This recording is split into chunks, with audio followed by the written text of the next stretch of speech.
Ita ko daw hindi po kasali sa purpose yung mga anak mo. Sir, hindi po kami dyan nakakapasok. Baka ano...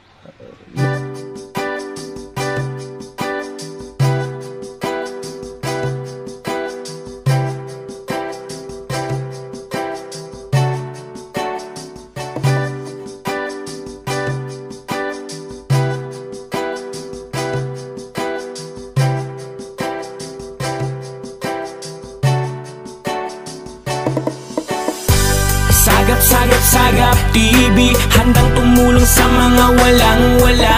Maliit man na bagay, basta galing sa puso, sa abot ng kanyang makakaya. Sa tulong ng Diyos, tulong ni J-Brad, tulong ng OFW at ni Kuya Bal, Ate Edna, Kalinga Prab. Sa iisang layunin, Team Sagap, handang-handa.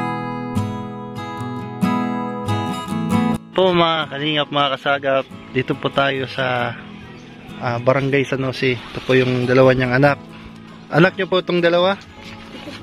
Ay, isa lang. Ay, sorry, natapakan ko yung aso. Ayan po.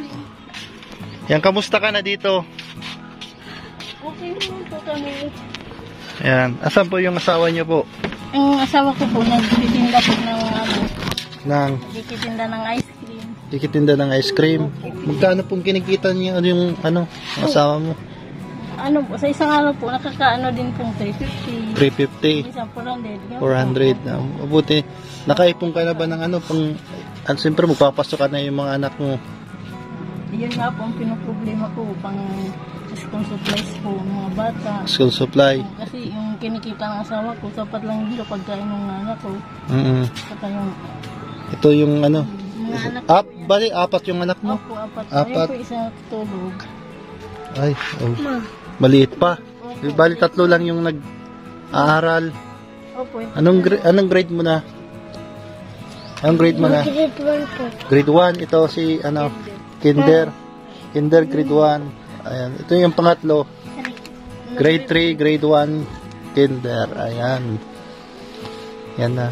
Pag niyo ako, pag nakaluwag-luwag ako, bibilihan ko kayo ng school supply, Yan. Yan.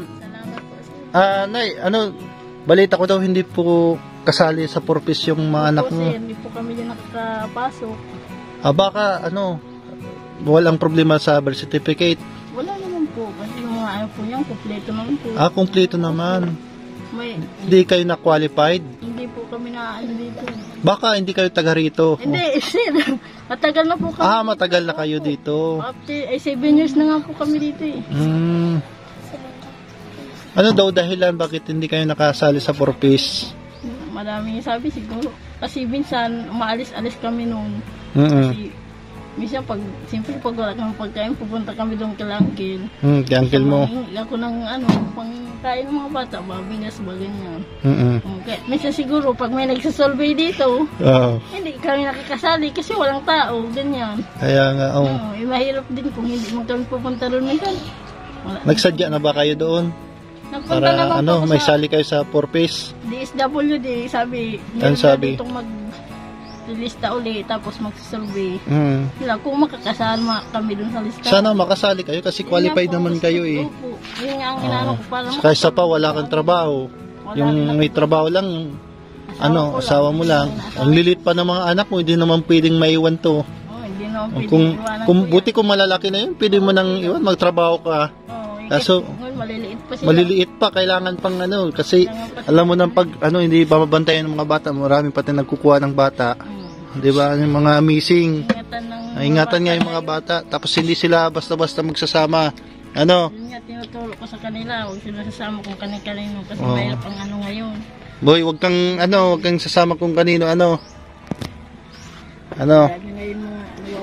daming nawawala, lalo na to babae Isa lang yan na babae. Dapat bantayan mo yan. Binabantayan ko din yun. Pala, pag dito ko pa patulogin. Yan, nag-survey kami. Survey kami. Tapos tinuro kami ni, yung babae. Yung sino yung kasama ko? Ate Bilin po. Ate Bilin. Yan. Yan, tinuro kami dito. Tapos nag-iikot talaga kami. Naghanap kami ng pwedeng matulungan na kahit sa kunting paraan. Mga malilit naman po kami, mga simpleng vlogger lang kami, hindi naman kami katulad ng iba na malalaki. Pero kakayanin namin ano, basta laban lang, tapos wag mawalan ng pag-asa.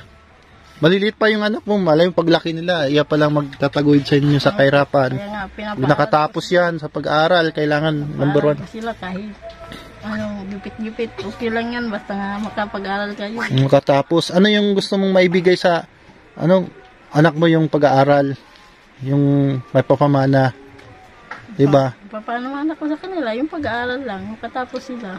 Yun ang Hindi makatapos. Yun ang mahalaga na edukasyon. Yun, dapat talaga edukasyon ang mahalaga. Hayaan nyo saan ka nag-aaral? Dito lang po sila dyan sa malapit. Sa elementary? Saan ka mo nag-eskwela? Anong pangarang ka eskwela nindo? San Jose S. Ano? San Jose S. Sona sa S? San Jose S. Ano yan? Sona sa S? San Jose po. San Jose. S. Kala ko Sona sa S. San Jose, yan. San Jose Elementary. Opo. Yan sila pa yung nag-aaral. Kamusta ka sa klase? Di ka man nag-absent? Di ka mag-absent. Huwag ka mag-absent, Yan. Ayan po, meron po kaming kunting tulong na maibibigay po. Kahit pa paano, siyempre makasurvive din sa isang araw. Yan, kunin ko lang po,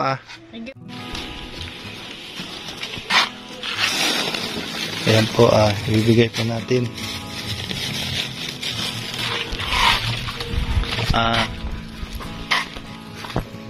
Ito lang po itong makakaya po natin. Maraming salamat po sa di po nagpakilala at nagpaabot po ng tulong galing po ng Milaor. Yan po. Ito po lang kaya po natin ibigay po. Ayan. Tanggapin nyo po. Ayan. Anong gusto nyo pong sabihin sa nagbigay po niyan sa hindi nagpakilala anonymous? Salamat po sa nagbigay nito sa amin. Malaking tulong na po ito sa amin.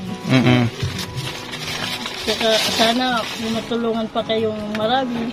Kahit kunting tulong, at least okay na yun. Basta galing sa puso, malaking bagay na rin po yun. Ayun ang maganda. Hayaan nyo, pagka ako nakaluwag-luwag, bilang ko to ng school supply, kahit pa paano. Diba? Grade 1, kinder, grade 3. Sige, natin, pagpupursigihan natin yan, mabili ng gamit. Itong pangalan nito, anong pangalan nito? Ako, kapitbahay ko po yan. Ang pangalan mo Jan Francis Hunyo. Jan Francis Hunyo po. Jan Francis Hunyo. Ito, si July. Hunyo July. Marcos Nathaniel po. Marcos Nathaniel. Okay. Tantan ang pinakaalan niya. Tantan, may sadiri ka palang ni Papa Tantan. Yan. Ito, sino to? Angela po. Si Angela. Angel po yung pangalan. Angela. Angelo. Yan po, hindi na po kami magtatagal at babalik po kami dito hindi lang itong huli nating pagkikita. Okay po, salamat po sa pagpaunlak po rito, pagpatuloy po dito sa munting tahanan. Thank you po. Thank you po. Tulong sa amin. Okay po. Mag-iingat po kayo. Okay po, sir. Kaya din po, ingat din po sa salamat. po. Thank you. Ayan po,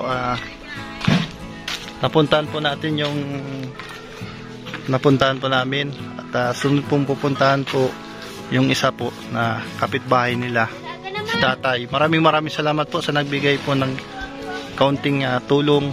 Yan, shoutout muna tayo dyan kay Tita Mel dyan sa Hong Kong. Tapos si Tita Cora, Tito Clem, sa lahat po, Ate Salita Kishi, tapos sino pa yung mga shoutout natin. Marami pa sa Quarantine Boys, Kalampitos, yan kay J-Brad TV. Si J-Brad TV po ay nasa ibang dimension, nasa Hong Kong. Ayan po. Yan, nasa gilid-gilid. Yan, nasa gilid-gilid lang. Yan po, maraming salamat po at sana mabalikan po natin yung anak nila at mabilihan po natin ng kahit kunting school supply napakalaking bagay po yun para mapatuloy nila ang pagpaaral. Napaka-importante po ng edukasyon. Yan po, pagpalain po kayo ng Panginoon and God bless you all.